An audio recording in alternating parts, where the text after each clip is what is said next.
বিনিয়োগকারীদের স্বার্থ দেখার জন্য তো বাংলাদেশ ব্যাংক নয়। আমাদের যে নীতিমালা, সেই নীতিমালাকে আমরা প্রয়োগ করেছি।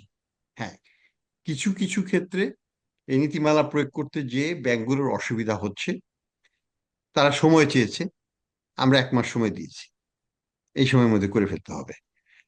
এখন এটার কারণে যে যদি কোনো ব্যাংক আমরা অ্যাকোয়ার করি, রেজলিউশনে নিয়ে যাই, সেটা তো আমরা আমরা নেব আগামীতে।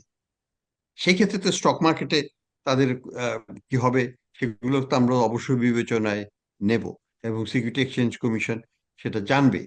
এখন কথা হলো যে আমাদের যেটুকু করা সেটুকু আমরা করব আমাদের ডিপোজিটরের স্বার্থে। বিনিয়োগকারীদের স্বার্থ বিনিয়োগকারী দেখবেন। বিনিয়োগকারীদের স্বার্থ দেখার জন্য তো বাংলাদেশ ব্যাংক নয়। বিনিয়োগকারী বুঝে শুনে স্টক মার্কেটে বিনিয়োগ করবেন।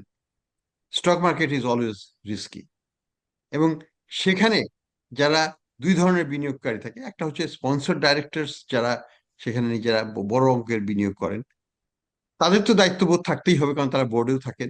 তাদের চোখের সামনে যদি ব্যাংকগুলোর পতন হয়ে থাকে, সেজন্য তারাই দায়ী।